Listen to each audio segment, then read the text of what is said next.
Luka Doncic. Luka, le Slovène. La perle. Buckets. La perle des Balkans. La perle. On s'installe. Pour faire les profils de draft, on en a fait plein. Vous pouvez les regarder. Pour cette draft 2018, on analyse un petit peu les phénomènes, les top phénomènes de cette QV. Et on se penche tout de suite sur monsieur Luka Doncic. Ou même Doncic, hein, je sais, à chaque fois j'oublie comment on dit. Doncic. Doncic, très bien. Et bien pour le coup, on va pouvoir se pencher sur lui. On rappelle juste le principe habituel. Fiche technique en sortie de garage, qualité principale, points améliorés, une petite projection sur la draft. On est bon ? Ouais. Faisons la fiche technique tout de suite de Luka. Âge 14 ans, titulaire au Real Madrid. Donc déjà, Luka, 19. Ça fait 3 ans qu'il est titulaire au Real Madrid, le mec. Et il joue pro depuis... 3 ans, je crois. Ah, même plus. 16 ans, je crois qu'il a commencé à 16. Ouais, mais bon, tu vois, pas mal, hein. tu vois, déjà à 14 ans, il mettait des cuvées, donc bref. Au Real, en effet, il cartonne. Inutile de rappeler ce qui se passe depuis un an avec Luka. Il a fait un Euro magnifique. T'es sur le toit de l'Europe avec la Slovénie et Igor Dragic. Et Igor Kokoškov. Tout à fait. Ensuite, t'enchaînes ta saison avec le Real. Exactement. MVP de Euroleague, du Final Four. Et là, le lendemain de la draft, il y a la coupe qui doit continuer à jouer. Non, mais tout ce qui a été raflable, il l'a raflé. Ouais. Et puis, c'est incroyable, on n'a jamais vu ça en Europe, un mec de 19 ans qui fait ça. Il a ébloui avec son talent. Il a ébloui, clairement. Donc sinon, pour la fiche technique, 2 mètres. Ah bien sûr, je fais aussi le CV parce que le palmarès ça compte aussi. Hein. 2 mètres. On est sur 6'8", hein, donc 2'03". 2'03", ouais. Ouais, voilà. Donc capable de jouer à la fois arrière et ailier, et même meneur, hein, il peut. Il aime créer, donc ça voilà, donc il pourra jouer un petit peu les postes 1, 2, 3. Centaine de kilos. La bonne centaine de kilos, hein. Il est trapu, hein, le Luka, hein. Il est il bien. a pas des très gros bras encore, centaine de kilos, c'est bien déjà. Déjà, exactement. Bonne envergure, hein. On est sur du 7 foot, donc c'est à peu près de 2m13 hein, en termes d'envergure. Ça va. Statistiquement, à peu près 15 points, 5 rebonds, 5 passes, 46% au shoot en 25 minutes de jeu. Voilà, c'est sur du 4x10. Et voilà, donc attention, hein, c'est pas la même chose en NBA dans un open space total. Tout est différent. Tout est différent, donc on verra. On peut le dire, Alex, et le titrer tout de suite, le phénomène européen le plus attendu, maybe all time, mais depuis longtemps. En tout cas, depuis extrêmement longtemps. Attendu comme ça, non. Après, attendu, voilà, forcément, puisque c'est à Bargnani le dernier attendu. À l'époque des autres phénomènes européens, la médiatisation était quand même pas du tout la même. C'était des surprises, quoi. Oh tiens, Manu, Dirk, Tony Parker, il a le niveau en fait, tu vois, genre là. Même Giannis, c'était mystérieux. Luka Doncic, c'est un joueur, genre, s'il est pas titulaire et que ça se passe pas bien pour lui en NBA, on va tous faire oh putain, incroyable, personne ne s'y attend. C'est ça, phénomène exceptionnel. En termes de comparaison, c'est chaud. On a essayé de mettre plusieurs joueurs dans la soupe. Il y a du Tony Kukoc, du Magic Johnson, il y a du Bodiroga, du Drazen, il y a Moi j'aime bien Bodiroga Magic. Ouais, il y a de ça. J'aime bien l'alliage. Il y a de ça, j'aime bien Tony aussi, Kukoc. Ah, il est plus petit, c'est pas le même poste. Oui, mais bon, j'ai du mal à les comparer. Non mais tu vois, je veux dire en termes de flair et de j'ai la balle en main et genre je sais ce que je veux. Bodiroga. Tout à fait.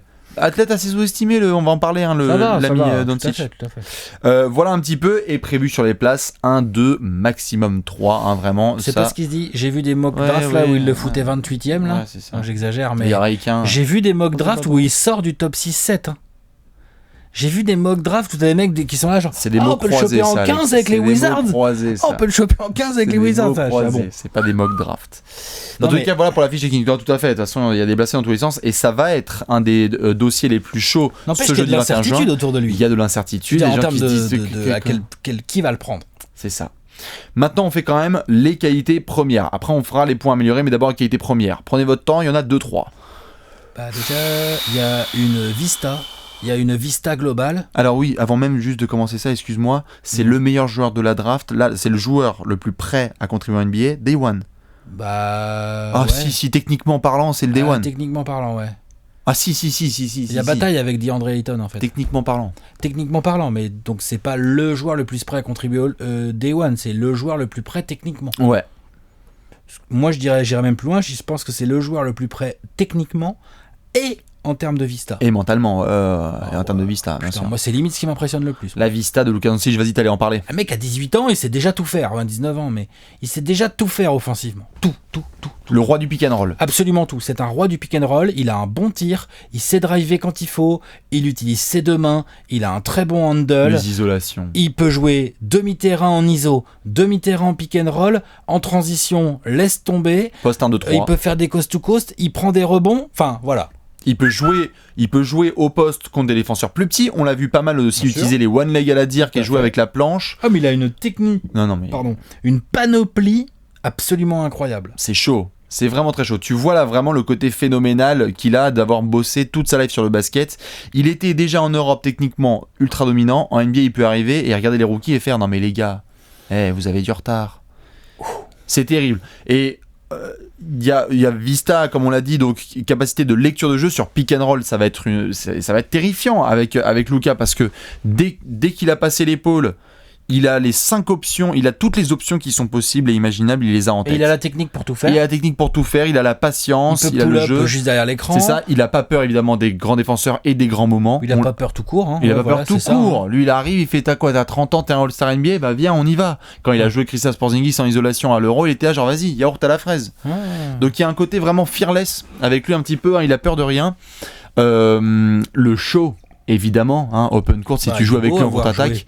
c'est incroyable à regarder jouer. Et puis il y a des ballons. C'est un excellent joueur Moi, je suis pour les fan, coéquipiers, bien sûr. Moi, je suis gros fan. Hein. Dès que tu intègres dans ton équipe, tu as des shoots ouverts pour tes coéquipiers dans les corners, parce que l'autre il va créer tellement d'espace que ça va être Grave, génial. va falloir le défendre. C'est ça. Isolation, hein. Isolation. Clutch, Tout attention à fait. d'isolation. Hein. Il est fort en ISO. Ouais. Il est fort, il a des bons step back, il a des bons premiers pas. Handle au il top. utilise bien son corps dans le Bien sûr. sens où des fois il y a des petits côtés Paul Pierce dans ses drives. Il est pas vraiment passé, mais il protège très bien, il crée très bien son tir. Quoi. C'est ça. Et ben tu Juste vois, techniquement au-dessus. Quand t'es techniquement ouais, au-dessus. techniquement, puis même en termes de timing aussi. C'est genre, ça. Et ça vient notamment de l'intelligence, parce que Luka est un joueur d'une intelligence assez rare. rare, très rare. Sa vista générale est incroyable. C'est ça. Donc en termes d'intelligence, quand vous êtes un joueur comme ça, eh bien vous savez, parce qu'il y a beaucoup de critiques qui sont faites et on va y venir sur sa défense notamment, mais c'est un joueur suffisamment intelligent pour savoir quand venir en aide, quand venir sur le côté fort, et donc du coup ça peut lui permettre d'être un défenseur suffisamment solide en NBA grâce à son cerveau. Donc, vista incroyable, technique complètement NBA ready, Polyvalence. polyvalence offensive absolument monstre. Clutch. Polyvalence aussi tout court sur les postes. Hein. C'est-à-dire, quand je dis polyvalence offensive, je veux dire peut jouer balle en main, peut jouer sans le ballon, peut créer pour les copains, peut scorer, peut pick and roll, peut pop, peut driver. Mais ensuite, il y a peut jouer 1, peut jouer 2, peut jouer 3. Franchement, t'es d'accord ? Oui. Plutôt 2 et 3 que 1, Mais à il mon peut jouer sens. un, tout à fait. Mais peut jouer 1. Il peut jouer un, exactement.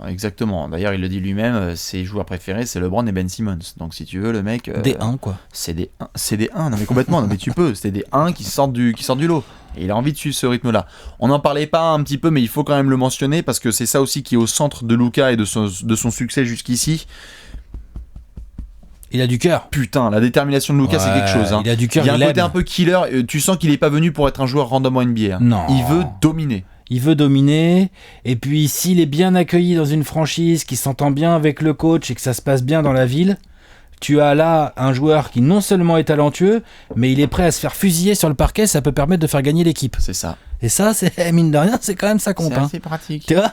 Tout à fait. Voilà. Après, attention, caractère à la con, On va y si venir. ça se passe pas bien avec le coach ou avec les dirigeants, attention. Justement. Hein. Non mais tu vois. Bien sûr, on va faire Hein, transition on est maintenant d'accord, avec hein. les points négatifs, enfin les points à améliorer parce que Luka n'est pas à la perfection basket, il espère le devenir, mais il y a des points à améliorer. Et tu en parlais, caractère. Gros caractère. Monsieur peut parfois te dire. Monsieur pas facile, on va dire. Ouais. Si là il pense qu'il a raison quoi. Voilà. Alors qu'en NBA, parfois il faut Et respecter puis la pas la hiérarchie langue dans sa coach-coach. poche. Oui. Tu vois ? Bien sûr. C'est comme ça qu'il a réussi à se faire un début de carrière phénoménal. C'est peut-être ça aussi qui va l'aider à continuer. Mais Tout à fait. attention, Ah, mais de attention toute façon, NBA. Attention NBA. Un mec aussi fort, aussi jeune, qui est aussi fort chez les pros tout de suite, forcément Oui. il a une grosse confiance en lui, et forcément il a pas peur de dire ce qu'il pense, de jouer et tout. Ça, Il faut qu'il s'entende bien avec son coach d'entrée. Oui, son coach et ses coéquipiers. Et ses aussi, coéquipiers. hein. C'est le genre de joueur, si t'es son coéquipier et qu'il te kiffe, il va te filer des caviars de malade. Il peut aussi s'isoler, bien sûr. Il peut aussi être à l'écart dans un vestiaire. Tout à fait. Et Luka est capable aussi, on l'a vu un petit peu, d'avoir des situations de match où tu as une horloge à disposition et il faut créer une attaque, et non pas qu'il respecte pas ça, puisque c'est un joueur intelligent, mais il peut des fois se dire... Ok, il est tellement... Quand tu as un joueur qui est aussi bon techniquement parlant, tu as l'impression que tu peux jouer n'importe qui en ISO. Et on a déjà vu Luka être capable parfois de dire, eh ben, au lieu là d'avoir un joueur un peu plus grand et donc plus lent et de le driver, eh ben, il va prendre un step back à 3 points parce que certes ça fait gamelle et fond d'arceau, mais c'était pas la meilleure option à prendre. Donc il peut des fois s'isoler un petit peu dans le jeu. Oui, c'est clair. C'est aussi pour ça que beaucoup de gens disaient ouais, les Suns peuvent prendre tout ça peuvent prendre Luka Doncic parce que Kokoškov. Et parce que tu te dis, s'il y a un coach de la Slovénie, coach de la Slovénie, championne d'Europe, s'il y a un mec en NBA qui est prêt à recevoir Luka Doncic dans son roster et essayer de le driver bien intégré, c'est certainement Kokoškov. C'est Igor, tout à fait. Non, c'est sûr. Après, il y a évidemment cette espèce de stéréotype qu'il y a et qui est compréhensible sur les qualités athlétiques de Lucas. C'est un athlète un peu sous-estimé, mais qui n'est pas transcendant. C'est un bon athlète quand même. C'est un bon athlète, mais qui n'est pas. Je veux dire, il a pas. Quand tu vas, si on l'a dit qu'il jouait les 2 et 3 de son poste NBA, attention. Bradley Beal a le step sur lui. Victor Oladipo a le step sur lui. 2, il peut pas défendre 2. Il pourra, mais de façon intelligente. Voilà. Ça va être dur. Bien sûr. Mais il faudra qu'il soit défenseur intelligent. Et puis quand ça switchera sur des 1 aussi, ça, il va être en galère. Donc, c'est un athlète, c'est un très bon athlète. Il a de la détente, il a des bras assez longs. Mais même athlétique en attaque, tu me parlais de défense, même athlétique en attaque, des fois il lui manque un petit peu de genre pour passer l'épaule, driver et finir. Mais je te dis, à la Paul Pierce, il arrive quand même à bricoler. Tout à fait. Pour moi, ça va plus le gêner en défense. Vitesse latérale, embêtant, détente, c'est bien, mais ça n'a rien à voir avec les cums qu'on a en NBA, quoi. Ouais. Genre Victor Oladipo, tu le mets sous le cercle, il pousse sur la pointe des pieds, il est en train de dunker. Tous les cas sur le poste 2, faites gaffe, tu vois. Bien sûr. Genre voilà. Donc c'est un défaut, ou vous appelez ça comme vous voulez, un point amélioré, mais c'est pas facile d'améliorer les qualités athlétiques. On sait qu'on fait pas de miracle avec les qualités athlétiques. Ouais. Beaucoup moins qu'avec par exemple les qualités techniques, le shoot notamment. Tout à fait. Ou la qualité de passe, ou le handle, ça se travaille, ça se fait vraiment progresser. Quand à 19 ans, t'as pas une détente incroyable et que tu pèses une centaine de kilos, tu vas pas devenir Giannis Antetokounmpo. Non, c'est sûr, il va falloir que tu te démarques dans ton mental et dans ta technique. Donc pour défendre, oui, ça va le gêner. Est-ce que de là à dire qu'il va devenir une cible, faut pas exagérer. Non, pas ça non plus. Faut arrêter. Il a l'intelligence, il a le cœur, il aura envie de se donner, il aura envie de montrer, il a du coffre. Donc il peut accepter le contact et tout. Non, c'est pas. Franchement, c'est un super joueur. Ouais, bien sûr, un super joueur. C'est pour ça notamment qu'on le fait dans les derniers, parce qu'il a annoncé assez haut. Moi, j'aurais limite plus peur de son adaptation mentale dans le collectif à la mode franchise NBA. Ouais, j'ai pas trop de doutes, je pense qu'il sait vers quoi il va depuis longtemps. En fonction de l'équipe dans laquelle il tombe en fait. Oui, alors oui, ça va être intéressant de voir l'équipe dans laquelle il tombe. Voilà, parce que c'est là qu'on veut arriver gentiment. On va y venir tout à fait maintenant. S'il tombe dans une équipe où, de manière évidente, c'est lui le meilleur joueur et il faut lui filer les clés du camion, ça devrait bien se passer. Bien Atlanta, mon frère. D'accord ? Voilà, par exemple. Franchement... Et si tu lui demandes d'être la 3e option à Sacramento, on va y venir. La 3e option à Sacramento, si tu lui demandes de partager le leadership avec Devin Booker, bien sûr, comment ça se passe ? Bien sûr. Ce qui est légitime. Memphis, c'est un spot-up parce que t'as la balle avec Conley. Parce que Mike Conley a la balle et puis Marc Gasol, faut le nourrir. Bien sûr. Non, c'est sûr. C'est pas pareil. C'est pas le même rôle. À qui on va filer le ballon. C'est un peu du gâchis. Franchement, prendre Luka Doncic et qu'il ait pas la balle en main, au moins une attaque sur 2. Non, c'est une carrière au shot. Franchement, je suis ouf, moi. Alors justement. On y vient. On l'a mis sur les places 1, 2, 3 maximum. C'est-à-dire que même s'il y a eu des mocks qui sont présentés, etc. Les Suns, il reste encore 0,1% de chance que vous le preniez, même si on sait tous que vous allez prendre DeAndre Ayton. C'est bon, tu peux le confirmer. Et ensuite, derrière, les Kings. On se l'était dit, les Kings, normalement, il y a quand même de fortes chances. J'ai du mal, moi aussi, à croire que ça puisse passer. Merde. Ils sont allés le voir à Madrid et tout, Peja, Divac. Oui, puis même au poste 3, ils ont qui, quoi. Stojakovic. Ouais. Et même au-delà de ça, genre leurs besoins. Ils ont un 1, un 2, et ils ont pas de 3, quoi. Ils ont besoin de talent. Ils ont un 2. C'est qui leur 2 ? Bogdan. Oui, bon, tu peux avoir Bogdan en 6e homme, moi ça me dérange pas. Oui, après tu peux avoir Bogdan, Doncic et De'Aaron Fox, et là t'es content. Ah, mais Bogdan, Doncic pour défendre sur les extérieurs. D'où la possibilité qu'il tombe en 3. D'où la possibilité qu'il tombe en 3. Mais je dis pas que c'est pas possible, pas possible, mais c'est pas ouf. Non, c'est sûr. Possibilité de tomber en 3 à Atlanta, et je pense que là, s'il est disponible, on le laisse pas passer. Et peut-être potentiellement, parce que sinon Memphis se frotte les mains. Je sais que les fans des Grizzlies sont là genre oh putain, si ça troll jusqu'en haut, on verra. Voilà un petit peu pour Luka. Donc évidemment, pour résumer, talent exceptionnel, un des représentants les plus attendus du vieux continent. On va voir ce que ça va Il y a donner. une hype incroyable. Un Européen. Incroyable. C'est vrai, hein. Bien sûr, non, ça va être super. Genre, quand il y a une mock draft de américaine qui sort avec tout Luka de Doncic, suite, mais on pas dans regarde. le top 5, Ouais. on fait genre, wesh, qu'est-ce qu'ils font et tout. Bien sûr, Tu vois Non, c'est clair, C'est clair. hyper rare. Et on le voit vraiment, maturité, technique, approche, un des joueurs les plus attendus C'est de un l'année franchise prochaine. changer, hein, potentiellement, lui. Hein. Clairement, C'en est un, vraiment. c'est sûr. Après, il nous reste peut-être un petit profil de draft à faire. Éventuellement. Un petit dernier. Un gros profil, même. En fait. On va s'en occuper et Alex va pouvoir en parler en long et en large. N'hésitez pas à balancer vos commentaires sur l'équipe dans laquelle Luka Doncic va terminer. On sera ce jeudi soir, bien évidemment, devant la draft. N'hésitez pas à nous rejoindre là-dessus. Et nous, on arrive enchaîne. à partir de minuit et demi. Exactement, avec la prochaine Ciao, vidéo. ciao. Ciao.